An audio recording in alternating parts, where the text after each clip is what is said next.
What's up guys, Z here, and we are doing the fire version of the Hammer of the Ancients wearing Immortal King Barbarian build. Yes, that is kind of like the title, but anyways, let's hop right into it. Starting with the headpiece, you got the Immortal King's Triumph with the Royal Flawless Amethyst in it for extra life. Now, the reason I don't have a diamond in there is because I don't really need cooldown reduction so much in this build, as you will see later. Moving on to the shoulders, we have Fury of the Ancients, and this is a best in slot. It is not best rolled as you see it currently, however it is best in slot because Call of the Ancients gains the effect of the Ancients Fury rune, which is absolutely necessary, and you will see why when we get to these skills. For the neck piece, you want the Traveler's Pledge to do the Endless Walk, which will give you damage reduction when you're moving, and damage increased when you are standing still. The gem I have in it is Bane of the Trapped, which will produce its own slowdown aura, as well as deal more damage to anybody who is slow, so it kind of procs itself, and that means it's awesome. Moving to the chest, we have Immortal King's Eternal Reign, and this is basically the chest, and that's what it is. Now, I have strength gems in it because this character is not that powerful yet.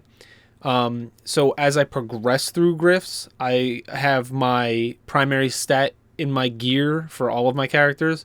Once they get to like pushing very, very hard Gryphs, like that they're dying all the time, you can throw in diamonds for that extra resistance to everything. Moving to the hands, we have Immortal King's Irons. These, basically you want to roll your hands with as much crit hit damage and chance as you can.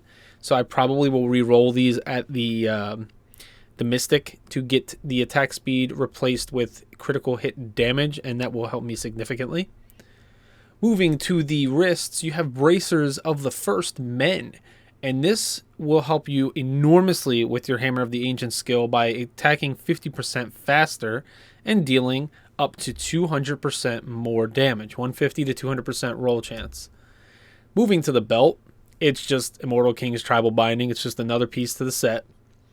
Now we go to the Compass Rose, which is the other half of the Endless Walk from the Traveler's Pledge. I have the Pain Enhancer in here because it'll make my Hammer of the Ancients go even more berserk, because every time I'm hitting a critical, it is giving me Blood Frenzy, and it makes me go faster and faster and faster. So it's hammer time, bro. Convention of Elements is the other ring you want to use because you want that 4 seconds tick of fire, and it makes your damage way more powerful than normal. And inside of this, I have Bane of the Stricken, so it helps me with single target damage, as well as Rift Guardians and bosses, which I only care about the Rift Guardians, to be honest. Moving to the legs, we have Immortal King's Stature, and this is yet again just another piece to get my 6-set bonus of Immortal King's Call. And I, again, have my rubies in here for strength. And again, you can also change them out for diamonds as you are pushing really hard riffs. Moving to the weapons. I know I do not have the best in slot weapon. The best in slot weapon is the Gavel of Judgment. And the reason why it's the best, Hammer of the Ancients will return 20 to 25 Fury spent if you hit 3 or less enemies. So this will really, really, really help with Fury management. Now, what I do have in its place are from my Wrath of the Waste build. It's the Bull Cathos Oath set. And the reason I still have them on there in place is because they generate 10 Fury for me. So this will give me 10 Fury per second. It doesn't refund me that cost for low amount of mobs like the other weapon would. However, it gives me some Fury generation. So it's kind of a trade-off until I can get that hammer because I have not been able to get it yet. Once I do, I can put it on here and the build will shine. Obviously, the other weapon is just the other half of it. Moving to the feet, it's Immortal King Stride. Again, just moving forward to get the 6-set bonus. And I do have the Immortal King's Boulder Breaker. However, I found it to be kind of weaker than what I have currently. So I just kind of left it alone. Moving to the Paragon skills, in your core tab, you want movement speed maxed out, and you want maximum fury maxed out. The more fury you have, the more you can work with this build because you're spending it quite a bit. Basically, almost every single hit you're doing is fury spending. So having more helps out. The rest, just throw it into strength. You can do into vitality if you want, if you would like. And I always leave that up to somebody's discretion. If they're dying constantly and there's nothing they can do about it, okay, you can go for some more vitality. But I personally think that more primary stat typically will help you out the most. Moving to the offense tab, you want to max out critical hit chance first, and then you want to hit critical hit damage.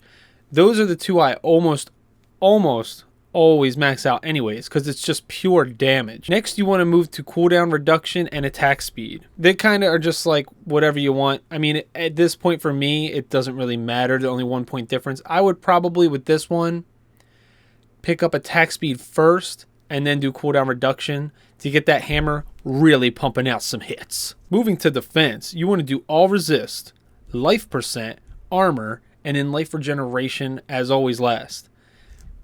Honestly, resist all is always number one, period. Resisting all elements is the absolute best mitigation of damage. Armor is also very good mitigation. Life percent, I mean, it kind of is like interchangeable. It depends on whatever you think you need. Life regeneration is always last. They're all good. They're all useful. Life regeneration is just the weakest, so it's kind of up to you guys. Resist all is definitely the best one, though. Moving to utility, you want to do area damage maxed. You want to do resource cost reduction maxed second. And then you want to do life per hit because that's important. And then gold find is super not important, so that's last. So let's talk about the skills. You're going to do Furious Charge with Merciless Assault, and this will rush forward, knocking back and dealing 600% weapon damage to enemies along your path. And also, the rune will make the recharge time reduced by 2 seconds for every enemy hit. This can reduce the recharge time by up to 10 seconds, which, hey, conveniently, you gain a charge every 10 seconds, and you can have one charge stored at a time. So you could literally hit 5 enemies in a pack and have a free refresh of Furious Charge, which, as it says, will generate 15 Fury and also deal some damage. So that's definitely helpful to keep your Fury high. Hammer of the Ancients, and it is fire. Now, this is the bread and butter of your damage dealing, and it costs 20 Fury, so it can be expensive when you're gearing up for this and you're not fully geared, like myself. So I had to make some changes, and I will explain, like I said, with the main weapon, that was a change that I don't have it yet, but I told you what I am using and why. So for the Hammer of the Ancients, you're going to use Smash as the rune, and this will turn it to fire damage, and you call forth a massive hammer to strike directly in front of you for 640% weapon damage as fire. Hammer of the Ancients has a 1% increased critical hit chance for every 5 Fury that you have. This is why you want massive amounts of Fury as well, because it increases your critical hit chance every single 5 Fury. So like for me right now, currently I have 186. So every 5 of those is another 1% critical hit chance. So that's awesome. Battle Rage, Bloodshed. Enter a rage which increases your damage by 10%, critical hit chance by 3, lasts 2 minutes. Critical hits cause an explosion of blood, dealing 20% of the damage done to all other nearby enemies. So this will help blow up groupings of mobs. And Warcry are these two, Battle Rage and Warcry, are the two things you want up at all times. And Warcry is different because it actually generates Fury. So it has a 20-second base cooldown, but you're actually going to be using it a lot more than you think. It's not going to be quite as passive as you would expect because it generates that extra Fury for you. Unleashes a rallying cry to increase your armor for you and all allies within 100 yards by 20% for 2 minutes. Also, it increases dodge chance by 30% with Veteran's Warning rune, which I recommend. Rage of the Berserker is an absolute necessity for this build. Now, it has a long ass cooldown, 120 seconds, but it's fantastically powerful. Critical hit chance 10%, attack speed 25%, dodge chance 20, movement speed 20, and with the Insanity rune, you get 50% more damage too.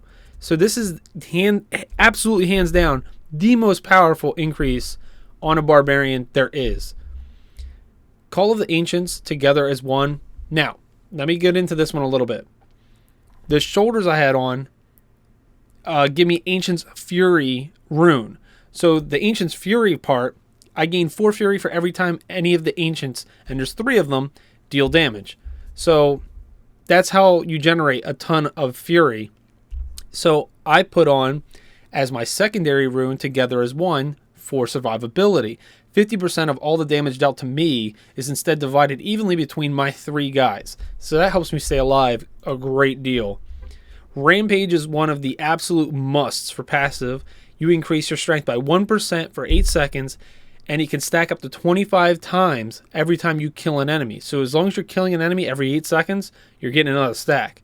And that's a big deal. 25% increase in strength overall, it's pretty serious. Now here's one that's not a staple. I just have it because I'm not currently geared correctly, and I had a slight fury issue. So I made my fury not degenerate anymore, and instead it generates 2 every 1 second. You can use Berserker Rage when you are like absolutely fantastic at managing your fury, and this will give you extra damage while near max fury. Keep in mind, you have to be like literally probably 95% of your maximum fury pool for that to work. So it is what it is. Nerves of Steel I have as a cheat death, and Ruthless for extra damage when enemies are at low health. So the set bonus goes as follows. 2 set call the Ancients last until they die, so I can literally pop them out and they just stay there, and that's awesome. 4 set bonus. Reduce the cooldown of Wrath of the Berserker and Call of the Ancients by 3 seconds for every 10 fury you spend with an attack. Keep in mind, Hammer of the Ancients is expensive and you're using it a lot, and it comes out very fast. Just for example, outside of battle and not in like base form, no Wrath of the Berserker, this is what it looks like. So that's pretty damn quick. Let's do this. Even faster, right? So it can get pretty insane, especially when you proc the pain enhancer, when you're piling up all the guys and they're all bleeding and you're getting all that attack speed increase. I mean, it's like seriously like a machine gun of hammers. So that's a big deal. It'll cut down the Wrath of Berserker faster than the 20 seconds it is up for. So basically your Wrath of the Berserker is indefinite. For the 6 set bonus, this is where it really shines. While both the Wrath of the Berserker and the Call of Ancients are active, which is all the time, you deal 400% increased damage with everything. So your Furious Charge is extra. Your Hammer is extra. If you were to swap them out with anything else, I guess it would be extra. But yeah, so this build's pretty interesting. It's actually one of my favorite builds from Diablo 2 pre-rune words, before they put those overpowered rune words into that game. This is one of the like builds that I really enjoyed using with the Barbarian. And I mean, I do like it in this game too. I wouldn't say it's like a top tier build. I still think a Leap Quake Barb is quite powerful, and I haven't made a video on that one yet, but I will. I think this one is a very safe, easy build to get into. If you're new at playing this and you want to play a Barbarian, I think you should check this build out. Alright guys, that's about it for this one. Check it out for yourself, play it, see if you like it. You got any suggestions for me on future builds you want to see? Leave a comment below. Give me a like if you liked it. Give me a dislike if you disliked it. I'll see you in the next video, guys. Later.